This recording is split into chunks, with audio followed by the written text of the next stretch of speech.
டெல்லி புறப்பட்டார் விஜய். என்டிஏ கூட்டணியில் அங்கம் வகிக்குமா தாவேகா? விஜய் அவர்களை எப்படியாவது என்டிஏ கூட்டணிக்கு கொண்டு வந்துவிட தொடர்ந்து பல்வேறு முயற்சிகளில் ஈடுபட்டு வருகிறது பாஜக. அவர்களுக்கு எந்தெந்த வழிகளெல்லாம் தெரிகிறதோ அந்தந்த வழிகளில் விஜயை பிளாக் செய்து வருகிறார்கள். குறிப்பாக விஜயின் ஜனநாயகன் படத்தை தணிக்கை செய்யாமல் தொடர்ந்து இழுத்தடித்து வருகிறார்கள். இதேபோன்று கரூர் பெருந்துயர சம்பவ வழக்கில் ஏற்கனவே ஜனவரி மாதம் 12 மற்றும் 19 தேதிகளில் விஜயிடம் முழு விசாரணையை மேற்கொண்டு விட்டது சிபிஐ. இருப்பினும் மீண்டும் அவரை அழைத்துள்ளார்கள். நாளை 10 மணிக்கு விஜய் அவர்கள் சிபிஐ அலுவலகத்தில் ஆஜராக உள்ளதாக சொல்லப்பட்டு வருகிறது. இவரோடு சட்ட ஆலோசகர்களும் சென்றுள்ளதாக சொல்லப்பட்டு வருகிறது. மேலும் விஜய் அவர்களினுடைய தனிப்பட்ட குடும்ப வாழ்க்கையிலும் மிகப்பெரிய பிரச்சனை ஏற்பட்டுள்ளது. அவரது மனைவி இந்த நேரத்தில் விவாகரத்து கோரியுள்ளது விஜய்க்கு மிகப்பெரிய பின்னடைவாக பார்க்கப்பட்டு வருகிறது. இவற்றை அனைத்தையும் வைத்து பாஜக விஜயை வளைக்க திட்டமிட்டு வருகிறது. விஜய் ஆரம்பத்திலிருந்து பாஜகவை கொள்கை எதிரி, அவர்களோடு எந்த காலத்திலும் நேரடியாகவோ மறைமுகமாகவோ கூட்டணி வைக்க மாட்டோம் என தெள்ள தெளிவாக அறிவித்திருந்தாலும் கூட தற்பொழுது விஜய்க்கு இருக்கக்கூடிய நெருக்கடிகளால் அவர் கூட்டணி வைப்பார் என்று சொல்லப்பட்டு வருகிறது. நேற்று தமிழக வெற்றிக் கழகத்தினுடைய மாவட்ட செயலாளர்களின் கூட்டத்தை அக்கட்சியின் பொதுச் செயலாளர் புசி ஆனந்த் அவர்கள் பனையூர் அலுவலகத்தில் கூட்டியிருந்தார்.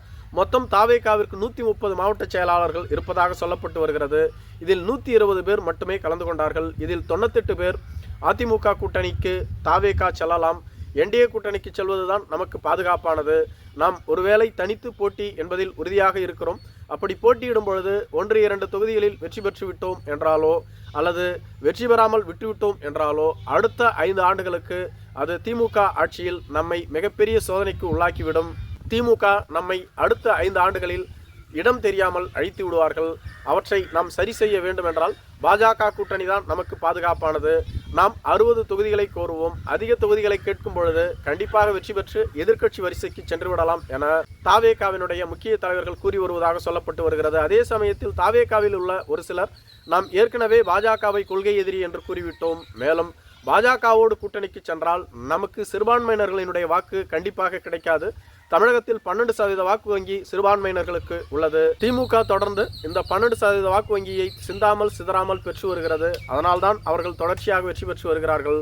தற்பொழுது நாம் பாஜக கூட்டணிக்கு சென்றால் சிறுபான்மையினர்கள், பட்டியலின மக்கள் என யாருமே நமக்கு வாக்களிக்க மாட்டார்கள். மேலும் நாம் கொள்கை எதிரி என அறிவித்துவிட்டு அவர்களோடு கூட்டு சேர்வதனால் நாம் முன்னுக்கு பின் முரணாக பேசுகிறோம், முதல் தேர்தலிலேயே நாம் முன்வைத்த கொள்கைக்கு முரணாக பேசுகிறோம் என்று கூறுவார்கள்.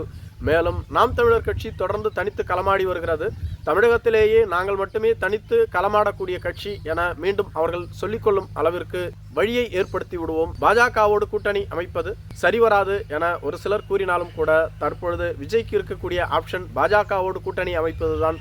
இல்லை என்றால் அவரது அரசியல் எதிர்காலம் அஸ்தமித்துவிடும். மேலும் அவருக்கு மிகப்பெரிய சிக்கல்கள் உருவாக்கப்பட்டு வரும்.